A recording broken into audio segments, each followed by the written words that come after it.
నాటకాలే ఎక్కువ. శశాంక, జయదేవ, గురురవ, ఒక 4-5 నాటకాలే పౌరాణిక నాటకాలు, మిగతావన్నీ నాటికలు. ఈ పౌరాణిక నాటకాలలో ప్రధానంగా మనకు తెలుగు సాహిత్యంలో రాజేశ్వరి, సుందరమ్మ, పద్మావతి పాత్రల యొక్క ప్రాధాన్యత ఎక్కువగా సాంఘిక నవలలవే ప్రచారంలోకి వచ్చినాయి. కానీ పురూరవ ఎందుకు ఆ రాజ్యంలో ఉన్న రాజును వదిలిపెట్టాల్సి వచ్చింది అనే మీద పెద్ద చర్చ జరగలేదు. అది ఆధ్యాత్మికమైన అర్థంలో దాన్ని వాడారు. కానీ ప్రేమ సమాజంలో స్త్రీ పురుషుల మధ్య ఉన్న ప్రేమ కులానికి, మతానికి, జాతికి, రాజ్యానికి బానిసైనప్పుడు వాళ్ళ మధ్య ఉండే ప్రేమ ఎట్లా క్షీణిస్తుందో పురూరవ చెప్తుంది. ఒక అద్భుతమైన నాటకాలు వ్రాశారు ఈ సభలో. ఆ నాటకాల మీద ఒకరు వస్తువు మీద, ఒకరు రూపం మీద. ఈ 14 నాటకాల్లో వస్తువు డైమెన్షన్స్ 8 విధాలుగా ఉన్నాయి. ఆ నాటకాల ద్వారా ఏం చెప్పారు, ఇప్పుడు ఆ నాటకాలు రెలవెన్స్ ఎంత ఉంది, మనము వాటి నుంచి స్ఫూర్తి ఎలా పొందుదామని అనుకుంటున్నాము. అందువలన ఎన్ వేణుగోపాల్ గారు వచ్చి ప్రసంగించాల్సిందిగా ఆహ్వానిస్తున్నాను.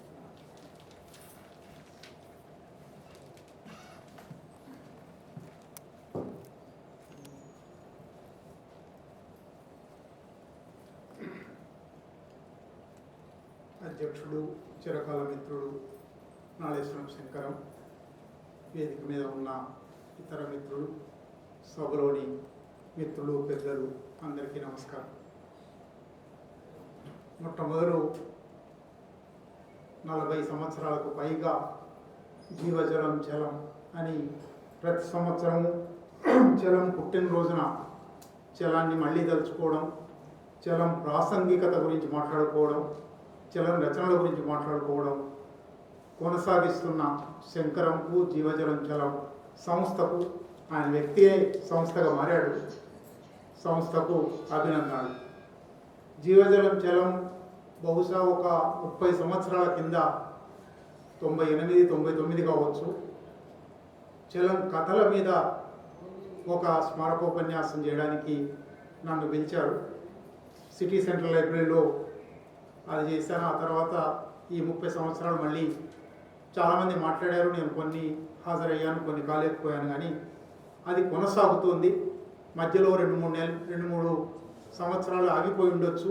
కానీ మొత్తానికి అది ఒక నిరంతర స్ఫూర్తిగా జలంను తలుచుకోవాల్సిన అవసరం ఎందుకుంది, జలం ఇవాల్టి సమాజానికి ఎట్లా ప్రాసంగికంగా ఉన్నాడు అని మాట్లాడుకోవడానికి ఒక అవకాశం కల్పిస్తున్నందుకు ఈ సంవత్సరం నన్ను పిలిచినందుకు శంకరంకు కృతజ్ఞతలు, అభినందనలు. ఒకటి, జలం పౌరాణిక సాహిత్యం అని ఈసారి విషయం పెట్టడం నాకు చాలా సంతోషం అనిపించింది. ఎందువల్లంటే జలం పౌరాణిక సాహిత్యం పెద్దగా చర్చలోకి రాలేదు. పురూరవ చాలామందికి తెలుసు, రేడియో నాటకంగా కూడా వచ్చినందువల్ల. కానీ ఇంకా చాలా నాటకాలు ఉన్నాయి, చాలా నాటికలు ఉన్నాయి, 1-2 కథలు ఉన్నాయి, 1-2 వ్యాసాలు ఉన్నాయి. జలం పౌరాణిక సాహిత్యం, పౌరాణిక వస్తువు మీద ఆయన రాసిన సాహిత్యం పెద్దగా చర్చలోకి లేదు. ఆ వివరాల్లోకి వస్తాను. అటువంటిది ఇప్పుడు పురాణ పాత్రల గురించి మాట్లాడడం కూడా కాదు, పేరెత్తడమే ఒక నేరంగా, నిషిద్ధంగా. ప్రకాష్ రాజ్ మీద ఎంత గొడవ జరిగిందో మీరందరూ చూస్తున్నారు. రాముడు అనే పేరెత్తితే అటువంటిది సీత అగ్ని ప్రవేశం, రావణుడితో సంభాషణ, ఇటువంటివి రాయడం అనేది చాలా ఆశ్చర్యము. 100 సంవత్సరాల తర్వాత వాటి గురించి రిలవెన్స్ ఇంకా పెరిగింది అని అనిపిస్తున్నప్పుడు ఇది పెట్టడం నాకు మళ్ళీ ఒకసారి చదివే అవకాశం వచ్చింది. చలాన్ని ఎప్పుడో 20లో ఒకసారి చదవడం, 94లో మళ్ళీ శత జయంతి సందర్భంగా రాయడానికి 3-4 వ్యాసాలు రాశాను, అప్పుడు చదవడము. ఇప్పుడు మళ్ళీ ఒకసారి పౌరాణిక సాహిత్యాన్ని విడిగా చదివే ఒక అవకాశం వచ్చింది. అయితే ఇటీవలి కాలంలో మీరు చూస్తున్నారు, తెలుగు సాహిత్య పత్రికల్లో చలం ఇంకా శ్రీశ్రీ, ఇంకా కుటుంబరావు, ఇంకా చలమా, అయిపోయింది వాళ్ళ పని. కొత్త వాళ్ళ గురించి మాట్లాడండి, కొత్త వాళ్ళ గురించి రాయండి, చలం ఎందుకు, ఇలాంటి ప్రశ్నలు కూడా వేస్తూ ఉన్నారు. ఇటువంటి ప్రశ్నల సందర్భంలో మళ్ళీ ఒకసారి చలం గురించి, చలం పౌరాణిక పాత్రల గురించి మాట్లాడుకోవాల్సి ఉంది. అది మాత్రమే కాదు, నిన్న మొన్న మీరు చూస్తున్నారు, ఒక మైనర్ బాలిక మీద అత్యాచారం జరిగింది. అత్యాచారం చేసిన వ్యక్తిని సమర్థించడానికి, కాపాడడానికి మన పత్రికలు, ఛానళ్ళు, యూట్యూబర్లు అందరూ కట్టగట్టుకొని లోకం మీద పడ్డారు. అటువంటి వాళ్ళలో ఒకరు మగవాడి పౌరుషాన్ని, పవర్ను చంపడానికి డౌరీ హెరాస్మెంట్ చట్టం ద్వారా, పోక్సో చట్టం ద్వారా ప్రయత్నాలు జరుగుతున్నాయి. మగవాడిని దద్దమ్మం చేయడానికి ప్రయత్నాలు జరుగుతున్నాయి. ఆడవాళ్ల చేతులకు హక్కులు ఇచ్చేసి, ఇవి ఎవరు పురుషుడు అనలేదు, ఒక స్త్రీ ఈ మాటలని భారత జాతిని దద్దమ్మలుగా మార్చడానికి ఉద్దేశపూర్వకంగా పోక్సో చట్టం తెచ్చారు, డౌరీ హెరాస్మెంట్ చట్టం తెచ్చారు, డొమెస్టిక్ వైలెన్స్ చట్టం తెచ్చారు, స్త్రీలకు అన్ని హక్కులు ఉన్నాయి అని మాట్లాడే సందర్భంలో చలం రిలవెన్స్. చలం మళ్ళీ ఉన్నాడా లేడా? చలం ఇంకానా అనేవాళ్ళు ఈ ఒక్కసారి గత వారం రోజుల్లో జరిగిన ఘర్షణను అర్థం చేసుకోవాలి. స్త్రీ పురుషుల ఘర్షణలో ఎందుకు ఇటువంటి వ్యాఖ్యానాలు వస్తున్నాయంటే, ఇది మంచి చెడుల సమస్యగా చాలామంది చూస్తారు. ఆ పురుషుడు మంచివాడు అవునా కాదా, ఆ స్త్రీ మంచి స్త్రీ అవునా కాదా, కానీ చర్చ అది కాదు. చర్చ మంచి చెడుల చర్చ కాదు. చర్చ అధికార సంబంధం చర్చ, పవర్ రిలేషన్ చర్చ. స్త్రీకి పురుషుడికి మధ్య ఈ సమాజంలో ఒక పితృస్వామిక సంబంధం ఉంది, ఒక అధికార సంబంధం ఉంది. ఈ అధికార సంబంధంలో బహుశా కింద ఉన్నవాళ్ళు, బానిసత్వంలో ఉన్నవాళ్ళు, అణిగిపోయిన వాళ్ళు ఎప్పుడైనా ఒకసారి తిరగబడవచ్చు, తప్పు కూడా చేయొచ్చు. కానీ మొత్తంగా సంబంధం ఏమిటి, సామాజిక సంబంధం ఎట్లా ఉన్నది అనేది ఎవరైనా మాట్లాడవలసింది, అర్థం చేసుకోవాల్సింది, మినహాయింపులు ఉంటాయి. కానీ దాన్ని మార్చేసి వీళ్ళు మంచివాళ్ళు, వాళ్ళు చెడ్డవాళ్ళు అనే ఒక అర్థం తీసుకున్నారు. అటువంటి సందర్భంలో చలం చాలా అవసరమని, చలం పురాణ పాత్రలు ఇంకా ఎక్కువ అవసరమని నాకు అనిపిస్తుంది. ఇక్కడ చలం పౌరాణిక రచనలు ఏమిటి అనేది కొంచెం వివరించి శంకరం చెప్పాడు, కానీ ఇంకా కొన్ని చెప్పవలసినవి ఉన్నాయి. అందుకని అది చెప్పి అక్కడి నుంచి వస్తువులోకి పోతాను. ఆశ్చర్యకరంగా చలం రచనలు 1924లో మొదటిసారి, 22 నుంచి ఆయన రాస్తూ ఉన్నాడు, 24లో మొదటిసారి పుస్తకం రావడం ప్రారంభమైంది. అంటే 102 సంవత్సరాల కింద. ఈ 102 ఏళ్లలో దాదాపు 10 మంది ప్రచురణకర్తలు ఆయన పుస్తకాలు వేశారు. వేరు పుస్తకాలు, కథలు కావచ్చు, నవలలు కావచ్చు, నాటకాలు కావచ్చు. కనీసం 5-6 ప్రచురణకర్తలు సమగ్ర సంకలనాలు పేరుతో అన్ని పుస్తకాలు వేశారు. ఇంత జరిగినప్పటికీ తెలుగు జాతి దురదృష్టం అనుకోవాలేమో, ఒక్క ప్రచురణ కూడా సమగ్రమైన ప్రచురణ కాదు.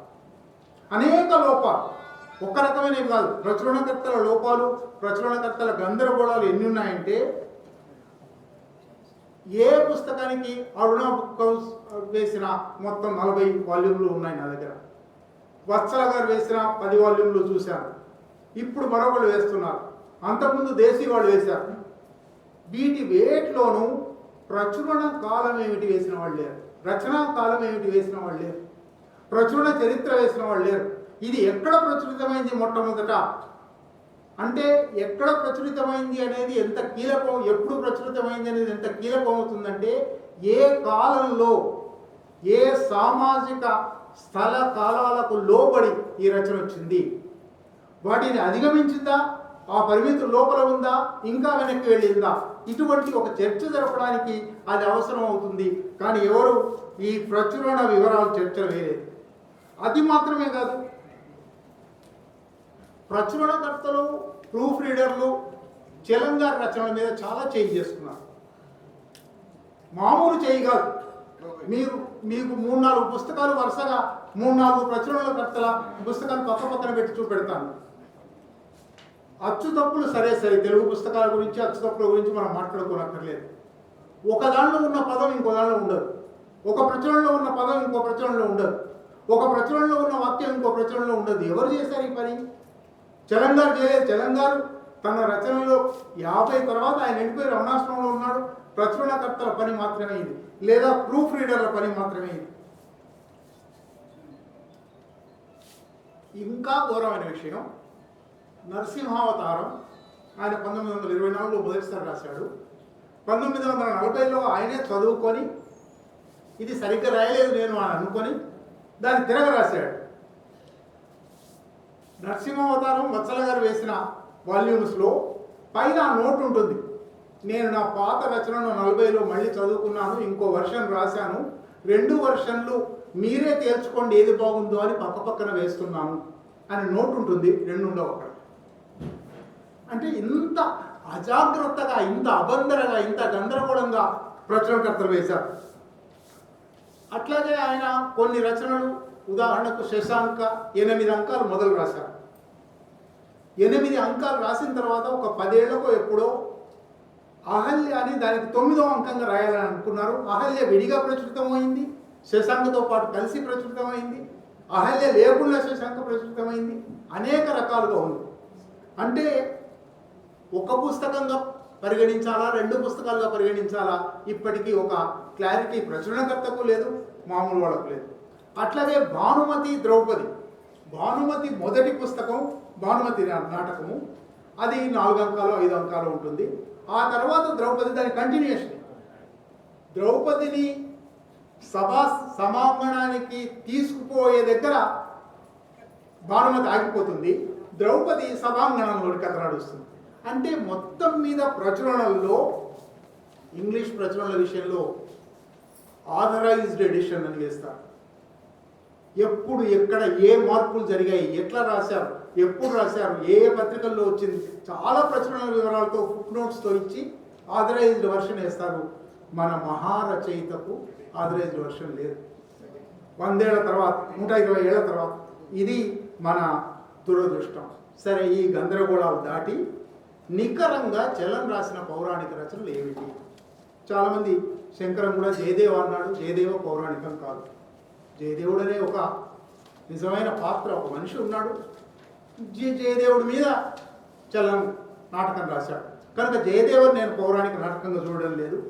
పురాణాలలో ఉన్న పాత్రలను తీసుకొని వాటిని తిరగరాసి ఆ కథను పునర్లేఖనం, పురాణ పునర్లేఖనం చేసిన వాటిని ప్రత్యేకంగా చూడాలి.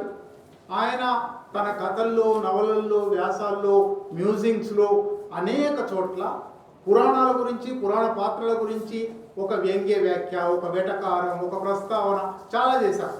అనేక చోట్ల ఉన్నాయి, అవి 100ల చోట్ల ఉన్నాయి. వాటిలో కూడా నేను పోదలుచుకోలేదు. ముఖ్యంగా పౌరాణిక రచనలుగా చెప్పదగినవి నేను వేరు చేసిన ఒక 14-15 ఉన్నాయి. హిందూ పతివ్రతలు అనే ఒక వ్యాసం, అన్యకాంతల అడ్డం పైన అని ఇంకొక వ్యాసం, రావణ దర్శనం అని ఒక కథ. ఇంతకుముందే నేను చెప్పినట్టు వీటిలలో వేటికి రచనా కాలం లేదు, ప్రచురణ కాలం లేదు. రావణ దర్శనం 1937లో రాసిన కథ. దానికి సీత అగ్ని ప్రవేశం 1924ది. రావణ దర్శనంలో రావణుడు వచ్చి నా మీద కథ రాసినవాట కదరా నువ్వు అని అంటాడు. 13 ఏళ్ల కింద కథ రాశాను అంటే తన పాత్రలను తానే, తన కథలను తానే మళ్ళీ రివ్యూ చేసుకున్న సందర్భం కూడా ఉంది. ఆయన రావణ దర్శనంలో ఏం రాశాడో చదివినిపిస్తాను. అట్లాగే హరిశ్చంద్ర, సావిత్రి, శశాంక, పురూరవ, ఈ 4 నాటకాలు. ఇవి నాటకాలు కాకుండా సీత అగ్ని ప్రవేశం, ఇక్కడ కూడా మళ్ళీ ఒక సమస్య ఉంది. నాటకం, నాటిక అనే తేడా ఎక్కడ చూడాలి? ఎన్ని అంకాలు ఉంటే ఇది ఏకాంకికను నాటిక అని ఒకప్పుడు అనేవాడు. ఇప్పుడు అట్లా కాకుండా చాలా అంకాలు ఉన్న వాటిని కూడా ఆయన నాటికలు అన్నాడు, నాటికల పుస్తకాల్లో వేశారు. సీత అగ్ని ప్రవేశం, నరసింహావతారం, భానుమతి, ద్రౌపది, సత్యవంతుడు, భక్త కుచేల, సావిత్రి రాశారు. మళ్ళీ కొన్నాళ్ళు పోయిన తర్వాత సత్యవంతుడు రాశారు. సావిత్రిలో కన్నా 30 ఏళ్ల వయసు గడిచింది వాళ్ళకి. సావిత్రి తల నెరిసిపోయింది, సత్యవంతుడు ముసలివాడు అయిపోయాడు అని కూడా దాంట్లో రాశారు. అంటే అనేక రకాలు ఆయన తన పరిణామ క్రమంలో ఈ రచనలు చేశారని అర్థం వస్తుంది. భక్త కుచేల, అహల్య, ఇవి నాటికలు. వీటిలలో ఇంతకుముందే చెప్పినట్టు సీత అగ్ని ప్రవేశం నుంచి రావణ దర్శనానికి కంటిన్యూషన్ ఉంది, సావిత్రి నుంచి సత్యవంతుడికి కంటిన్యూషన్ ఉంది, శశాంక నుంచి అహల్యకు కంటిన్యూషన్ ఉంది, భానుమతి నుంచి ద్రౌపది కంటిన్యూషన్ ఉంది. రావణ దర్శనంలో రావణుడు ప్రత్యక్ష ఎవరో చిత్రగుప్త పత్రిక వాళ్ళు ఈయన కథ రాయమంటారు, కథ రాయడానికి కూర్చుంటాడు, ఏం రాయాలి అని అనుకుంటాడు. రావణుడి గురించి రాస్తే బాగుంటుంది కదా అనుకునగానే రావణుడు ప్రత్యక్షం అవుతాడు. రావణుడు ప్రత్యక్షమై భయం భక్తి లేకుండా పురాణ వ్యక్తుల్ని గురించి, ముఖ్యంగా నన్ను గురించి ఇట్లాంటి అవాచకాలు పేరుతున్నామని, సీత నా ఒళ్ళో కూర్చుందని రసవుట కదూ అని ఎదురుగా రావణుడు సంభాషిస్తాడు. సంభాషిస్తే చలం, ఆ చలం ఎవరో నాకు తెలియదు అంటాడు, తన కథలో తానే. అంటే ఆయన తన పురాణ కథల గురించి చెప్పుకోవడానికి కూడా ఒక భయపడే స్థితి ఆనాటికి ఉంది, ఇవాళ ఇంకా అది పెరిగింది. అయితే ఇన్ని రచనలు ఉన్నప్పటికీ చలం రచనల మీద చాలా థీసిస్లు వచ్చాయి. ఇంతకుముందు శంకరన్ చెప్పాడు 8-10 మంది పిహెచ్డీలు చేశారు, చాలా పుస్తకాలు విడిగా వచ్చాయి. ఆయన ఒక 3000 పేజీల సాహిత్యం సృష్టించారు. ఆయన మీద కనీసం 30,000 పేజీల సాహిత్యం వచ్చింది. అయినప్పటికీ పౌరాణిక రచనల మీద ఒక పుస్తకం నాకు దొరకలేదు, ఒక పుస్తకం లేదు. పౌరాణిక రచనలను ప్రస్తావించిన వాళ్ళు ఉన్నారు.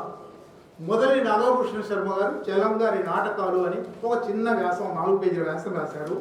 ఆశ్చర్యం అనిపిస్తుంది కదా ఆయన చేసిన అబ్జర్వేషన్స్.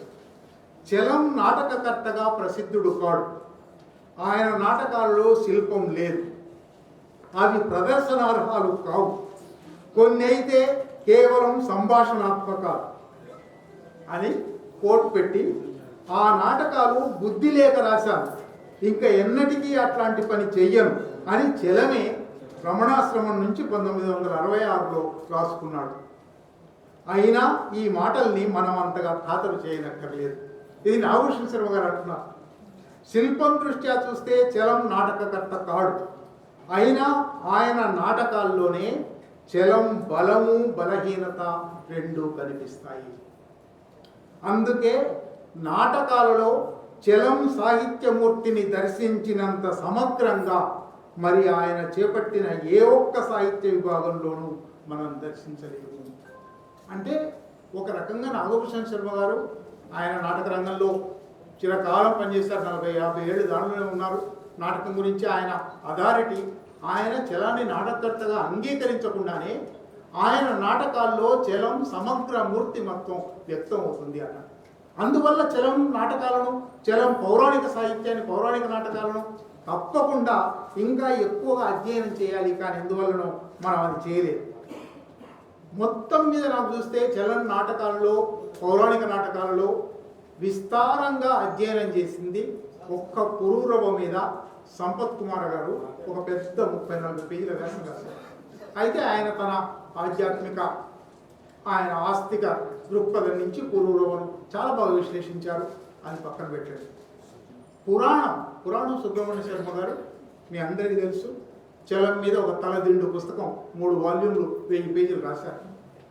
దాంట్లో ఆయన నాటకాల గురించి మాట్లాడుతూ, పురాణ నాటకాల గురించి మాట్లాడుతూ శశాంక గురించి ప్రత్యేకంగా ప్రస్తావించి, శశాంకలో శశాంకుడి పాత్ర తన కామోద్రేకాన్ని ప్రదర్శించేది అన్నారు పురాణం సుబ్రహ్మణ్య శర్మ. ఆయన కోట్ చేస్తున్నాను, తన గురించి తాను రాసుకున్నదే శశాంక. సామాజిక చైతన్యం కంటే కామాజిక చైతన్యము స్పృహ ఎక్కువ అని రాశారు పురాణం. ఇది సరే, నేను ఆ వివరాల్లో ఇంకా చాలా వివరాలు ఉన్నాయి, వాటిలో పోను సమయం కూడా లేదు, చాలామంది ఉన్నారు. అసలు పురాణ కథల పునర్లేఖనం ఎందుకు జరుగుతుంది? ఇది కొంచెం ఆలోచించాల్సింది. పురాణ కథలను ఎందుకు పునర్లేఖనం చేస్తాం?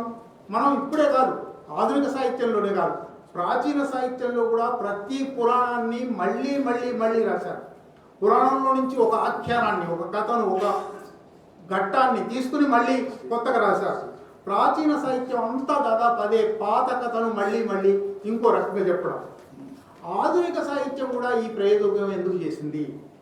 నేను 2-3 కారణాలు చూపిస్తున్నాను.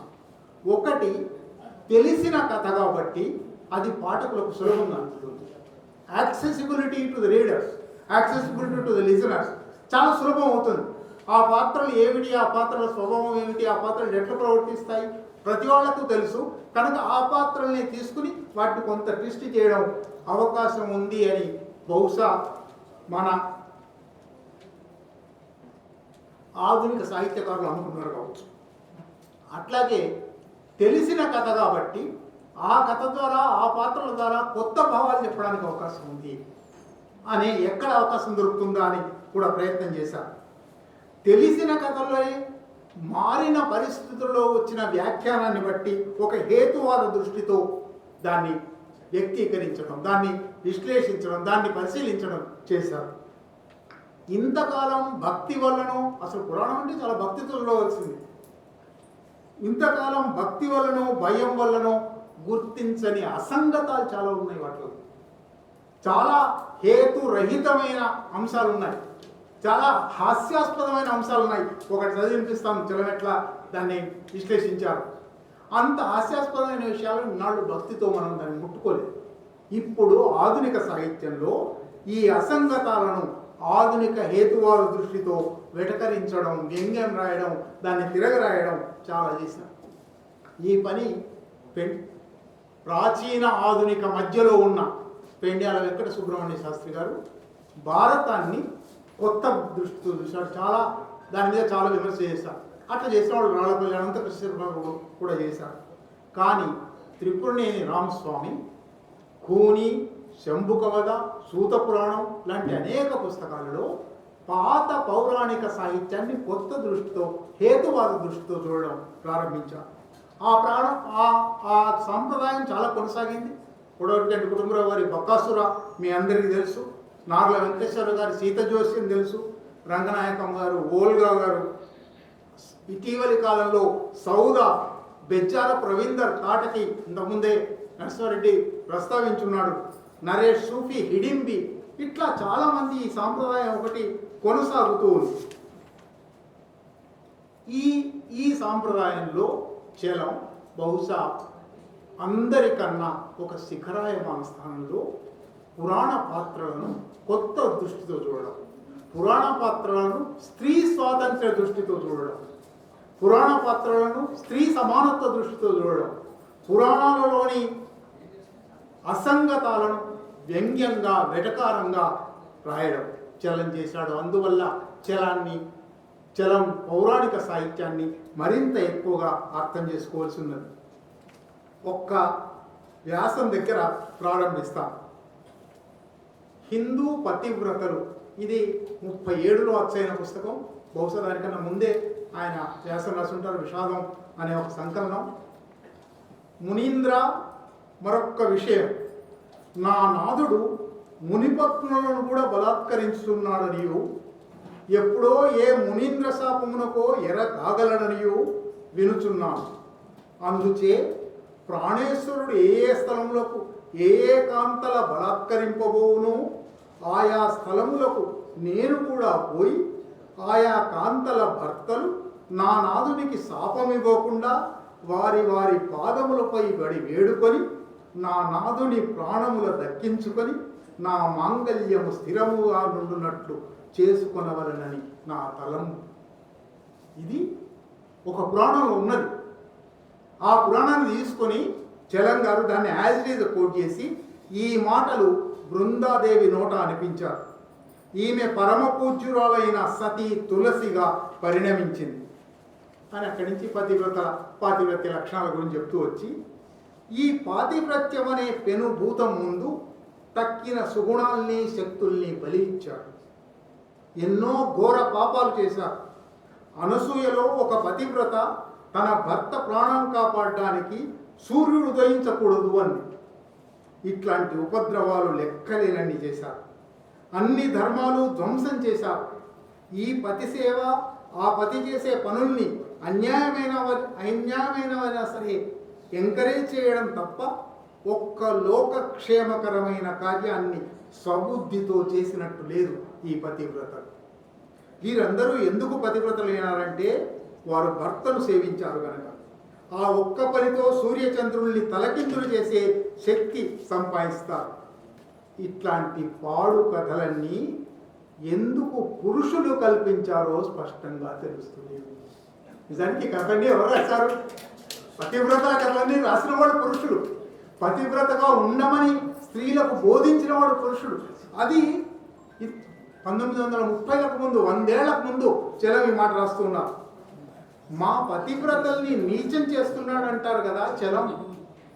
ఈ బృందాదేవిని కౌలు చేసిన దానికన్నా నీచురాల్నిగా ఎవరు చేయగలరు?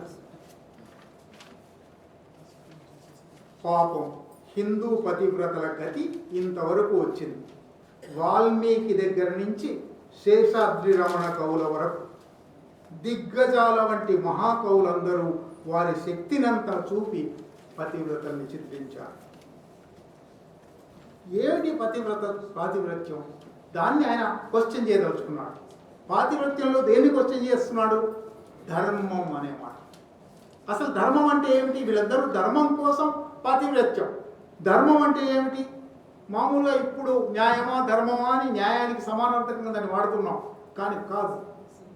పౌరాణిక అర్థంలో, ఆధ్యాత్మిక అర్థంలో, ప్రాచీన కాలంలోని అర్థంలో ధర్మం అంటే వర్ణాశ్రమ ధర్మం, కుల ధర్మం, క్షత్రియ ధర్మం, స్త్రీ ధర్మం, పతివ్రత ధర్మం, గోబ్రాహ్మణ ప్రీత్యర్థం అన్నారు. ప్రతి పురాణంలోనూ ఈ ధర్మానికి, ధర్మం ఏమిటి? ధర్మం 4 పాదాలుగా ఎప్పుడు నడుస్తుంది అంటే గోవు బ్రాహ్మణుడు ప్రీతి పొందినప్పుడు మాత్రమే.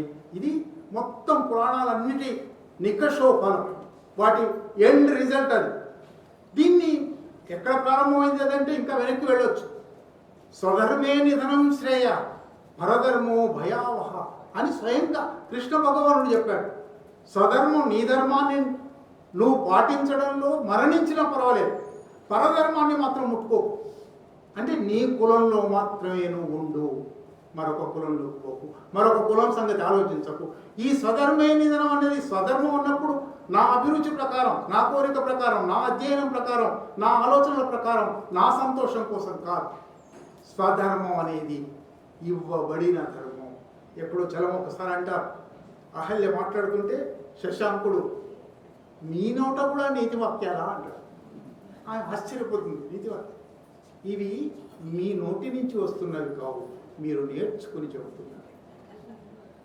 సరిగ్గా అంటే మనకు కూడా మన కాలేజీ ఎప్పుడో పలుకుబడి బడి పలుకులు అన్నాడు. పలుకుబడి మనందరికీ ఉంటుంది, బడి పలుకులు మనకు నేర్పుతూ ఉన్నారు. ఆ బడి పలుకుల్లో నేర్పిందే ధర్మం. ఆ ధర్మం వర్ణాశ్రమ ధర్మం. అది భగవద్గీతలో ఇంతకుముందు నేను చెప్పింది స్వధర్మే నిధనం శ్రేయ. కానీ శ్రీకృష్ణ భగవానుడు భగవద్గీతలో అంటే దాన్ని మనుస్మృతి, ధర్మో రక్షతి రక్షిత. ఇవాళ చాలా చోట్ల రాస్తూ ఉంటారు, ప్రతి వాళ్ళు మాట్లాడుతున్నారు. ధర్మాన్ని నువ్వు రక్షిస్తే అది నిన్ను రక్షిస్తుంది. ఏ ధర్మాన్ని రక్షించాలి? స్త్రీ అయితే పతివ్రత ధర్మాన్ని రక్షించాలి, పురుషుడైతే కుల ధర్మాన్ని రక్షించాలి. ఇది రామాయణము, భారతము, అన్ని కావ్యాలు, అన్ని ఇతిహాసాలు, అన్ని పురాణాలు అన్నీ కూడా ఈ ధర్మ ప్రచారానికి చేసింది. అందుకే చలం అన్ని నాటకాల్లోనూ సీత అగ్నిప్రవేశంలో సీత ఒక చోట అంటుంది, నువ్వు ధర్మాన్ని జరిపే యంత్రం, రాముడితో అంటుంది, నీవు ధర్మాన్ని జరిపే యంత్రం, నేను పిల్లల్ని కనే యంత్రం. ఈ మాట చదువుతున్న సందర్భంలో నేను సరిగ్గా 3 రోజుల కింద 4 రోజుల కింద 3వ బిడ్డను కంటే 30,000, 4వ బిడ్డను కంటే 40,000 పిల్లల్ని కనే యంత్రం అని 1924లో రాశాడు ఆయన. 2026లో పిల్లల్ని కనే యంత్రం, పిల్లల్ని కనడానికి మాత్రమే నువ్వు ఉన్నావు. నీ ఆనందం కోసం, నీ ఆరోగ్యాన్ని బట్టి, నీ ఇష్టాన్ని బట్టి, నీ ఆర్థిక పరిస్థితిని బట్టి కాదు. లోకం, సమాజం లేదా సమాజాన్ని శాసించే ఒక రాజకీయవేత్త వాడు చెప్తాడు నువ్వు ఎంతమంది పిల్లల్ని కనే యంత్రం 1924లో రాశాడు. నేను ఒక యంత్రాన్ని బిడ్డల్ని కని నీకు ఇచ్చేందుకు.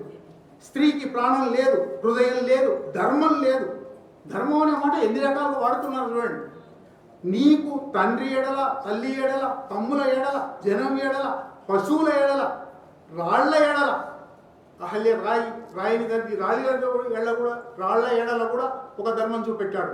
పశువులతో చాలా పశువులు ఉన్నాయి, ఉడుల దగ్గర నుంచి అనేక జంతుజాలం అన్నిటి పట్ల ఆయనకు దశరథుడి దగ్గర నుంచి, లక్ష్మణుడి దగ్గర నుంచి, భరతుడి దగ్గర నుంచి రాయి వరకు అన్నిటి పట్ల ధర్మం ఉంది. భార్య ఎడల లేదు. ఇది 1924లో రాయడం ఇంకా ఆశ్చర్యపడే విషయం. ఇక్కడి నుంచి ఇంకా కొంచెం ముందరికి పోదాం. ద్రౌపది నాటకంలో ద్రౌపది చేత ఒక మాట అనిపిస్తాడు. ఆమె సభలో ఉంటుంది, సభలో అందరూ నిండు పేరోళ్ళం, అది ఎవడు మాట్లాడాడు, ధర్మం అనేది గొంతు నుంచైనా వినబడుతుందేమోనని. మీ హృదయంలో ఎట్లాగూ లేదు, మీ మెదడులో ఎట్లాగూ లేదు, ధర్మం అనేది గొంతు నుంచైనా వినబడుతుందేమోనని మాట్లాడరా? దేశానికంతా ధర్మాన్ని నిర్దేశించే మహాసభ కదా ఇది అని ప్రశ్నిస్తుంది. ప్రశ్నిస్తే ద్రోణుడు దాన్ని ఇంకెవరు జవాబు చెప్పరు, ద్రోణుడు పెద్దవాడు కాబట్టి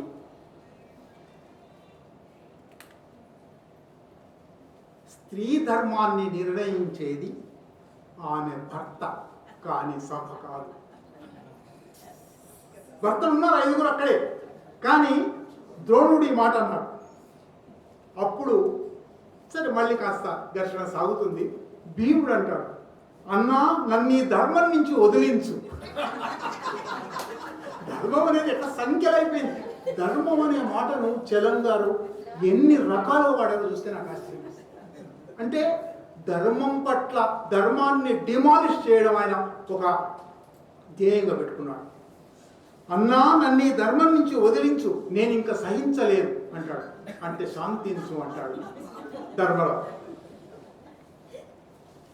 ఇంకా కొంత ముందుకు పోయిన తర్వాత ద్రౌపది చెవుల్ని మూసి కళ్ళలోని పౌరుషాన్ని లాగేసి ఎంతటి వాడి హృదయాలకు వణుకు పుట్టించే ఈ ధర్మం. ఇందరు సభాసదులు విచక్షణాశక్తిని లాగేసిన ఈ శక్తి ధర్మమే. ఈ మాయాజూదం ధర్మమా? 5 భార్యలు ఒక్కడు ఒడ్డి ఓడడం ధర్మమా? ఎవరు పలకరా ఈ పవిత్ర భారతావనిలో? 100 సంవత్సరాల తర్వాత అదే ప్రశ్న ఇంకా మిగిలి ఉంది. హరిశ్చంద్ర నాటకం ఉంది. హరిశ్చంద్రుడు ఆమె చంద్రమతి ఆ కాటి సీన్లో నీ పతివ్రత ధర్మాలు మర్చిపోతున్నావు, భర్త ఇచ్చేసిన తర్వాత నీకేం హక్కు ఉంది? ఆమెతో అడుగుతుంది. అడిగితే భర్త ఇచ్చేసిన తర్వాత నీకేం హక్కు ఉంది అంటాడు. అక్కడ ఈ చర్చ జరుగుతున్నప్పుడు విశ్వామిత్రుడు స్త్రీ బుద్ధి ప్రళయాంతక, గుర్తుంచుకో, స్త్రీ బుద్ధి ప్రళయాంతక. నేను నిజానికి ఆ శ్లోకం మొత్తం చదవాలనుకున్నా. గురు బుద్ధి ఎటువంటి విచక్షణ ఇస్తుంది, మిత్ర బుద్ధి ఎటువంటి విచక్షణ ఇస్తుంది, తండ్రి బుద్ధి ఎటువంటి విచక్షణ ఇస్తుంది, స్త్రీ బుద్ధి మాత్రం ప్రళయాంతక అనే ఆ శ్లోకం మొత్తం.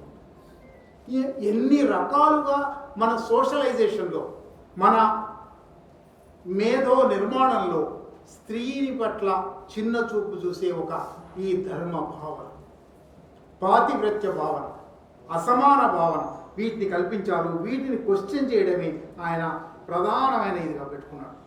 హరిశ్చంద్రుడు ఆ నాటకంలో చూడంటాడు, యజమానుడు లేకుండా ఇంకోళ్ళకి అమ్మేస్తాడు. కాల కౌశికుడు ఏదో అతనికి అమ్మేస్తాడు. అమ్మేసిన తర్వాత యజమానుడు లేకుండా స్త్రీ ఒక్క నిమిషం ఉండవచ్చా? అందులో నా భార్య. అమ్మేశాడు, అమ్మేసిన తర్వాత కూడా నా భార్య అంటాడు. అవతల ఒకడికి లొంగి ఉండాలంటాడు. దాన విక్రయ సమస్త హక్కులతోటి దీని తండ్రి దగ్గర నుంచి అగ్నిసాక్షిగా పాణిగ్రహణం చేసుకున్నాను. ఒక్కొక్క వాక్యం, ఒక్కొక్క డైలాగు హిందూ ధర్మం మీద, హిందూ ధర్మం స్త్రీల పట్ల అనుసరించిన అత్యంత దుర్మార్గమైన నీతి మీద ప్రశ్నలు. ఒక బాణం కాలకౌశికుడు అంటాడు కొన్న తర్వాత, ఆడదాని ఇష్టం ఏంటి, నోరు మూయమనండి. అక్కడ చంద్రమతి లోహితాసుడు చనిపోయి ఉంటాడు, కొడుకు చనిపోయాడనే దుఃఖంలో ఉంటుంది. ఆ దుఃఖంలో ఆమెకు పాతివ్రత్యం వల్ల కదా ఈ కష్టాలన్నీ వచ్చినాయని అప్పుడు రియలైజ్ అవుతుంది. పాడు పాతివ్రత్యం నాయనా, కులటనవుతాను, సమస్త వ్యభిచారాలు చేస్తాను, ఈ శరీరాన్ని ఈ ఆత్మను అంతని సంపూర్ణంగా భగ్నం చేస్తాను, ఒక్క నిమిషం బతికి నా వంక చూస్తావా? నా బిడ్డ దెబ్బలు తింటూ ఉంటే చూసే పాతివ్రత్యం, రాజ్యాలు ఏలవలసిన నా బిడ్డను అడవిలో చంపుకున్న పాతివ్రత్యం, దీన్ని ఎట్లా వదిలించుకోను?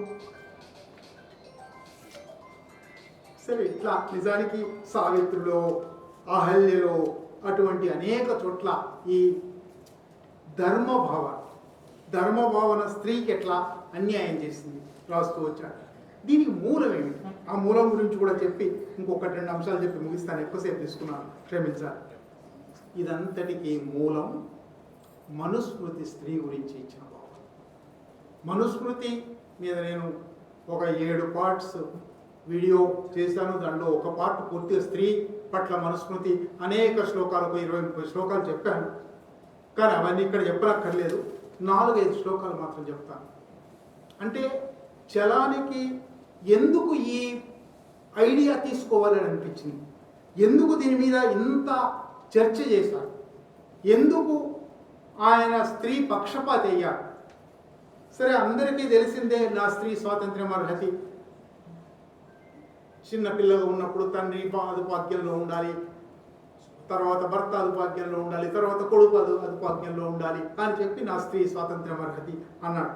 అది మాత్రమే కాదు, దానికన్నా ఘోరమైన అంశాలు అనేకం ఉన్నాయి. అవి చదివితే, మనుస్మృతి చదివితే హైందవం మీద కోపం రాకుండా, వర్ణాశ్రమ ధర్మం మీద కోపం రాకుండా ఉండడం ఒక సాధారణమైన మనిషికి, హృదయం సరైన చోట ఉన్న మనిషికి సాధ్యం కాదు.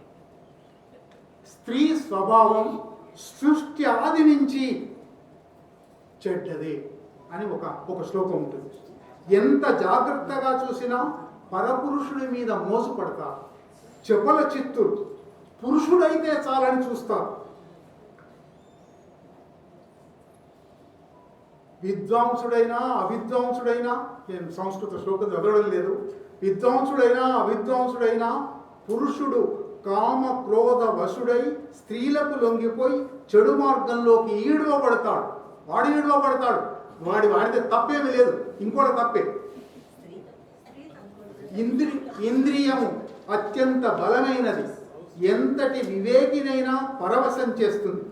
అందువలన చూడండి ఎంత దుర్మార్గం అంటే ఇవి చదివిన తర్వాత ఎవరైనా ఇది మా మహోన్నత సంస్కృతి అని అనాలంటే, తల్లితో కానీ అక్క చెల్లెళ్లతో కానీ కూతుళ్లతోనైనా ఒంటరిగా కూర్చుండకూడదు.